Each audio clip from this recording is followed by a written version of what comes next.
সামাজিক মাধ্যমে গেল কয়েকদিন ধরে আলোচনায় লকডাউন। অনেকেই আশঙ্কা করছেন আবারও কি ফিরে আসছে করোনা মহামারীর মতো লকডাউন। তবে এই লকডাউন মহামারীর জন্য নয়, এবার এসেছে এনার্জি লকডাউনের নাম। ইরান যুদ্ধের প্রভাবে হরমুজ প্রণালী বন্ধ থাকায় আমদানি রপ্তানি বন্ধ হয়ে গেছে বিভিন্ন দেশের জ্বালানি। এতে দেখা দিয়েছে তেল গ্যাসের সংকট।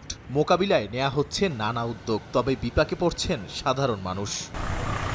শ্রীলঙ্কায় ব্যক্তিগত যানবাহনের মালিকরা নির্দিষ্ট করে সাপ্তাহিকভাবে পেট্রোল কিনতে পারছেন। মিয়ানমারে গাড়ির রেজিস্ট্রেশন অনুযায়ী অড ইভেন সিস্টেম চালু হয়েছে।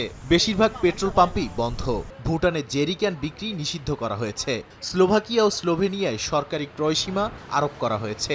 দক্ষিণ আফ্রিকা ও কেনিয়ায় শিল্প খাতে নিয়ন্ত্রিত জ্বালানি বরাদ্দ ব্যবস্থা চালু হয়েছে।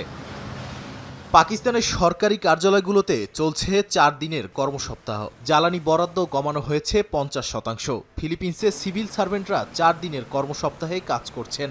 সীমিত করা হয়েছে অপ্রয়োজনীয় ভ্রমণও। লাওসের সরকারি কর্মচারীদের জন্য ওয়ার্ক ফ্রম হোম এবং রোটেশনাল শিফট বাধ্যতামূলক করা হয়েছে। ভিয়েতনামে রিমোট কাজ ও গণপরিবহন ব্যবহারে উৎসাহিত করা হচ্ছে।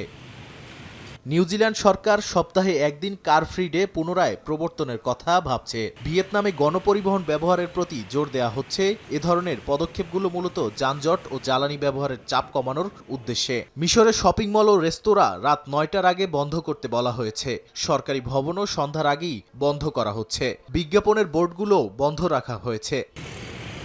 আন্তর্জাতিক জ্বালানি সংস্থা আইইএ স্পিড লিমিট কমানো, গণপরিবহন ব্যবহার, অপ্রয়োজনীয় বিমান ভ্রমণ এড়িয়ে চলার পরামর্শ দিয়েছে। নাদিম মারজান, সময় সংবাদ।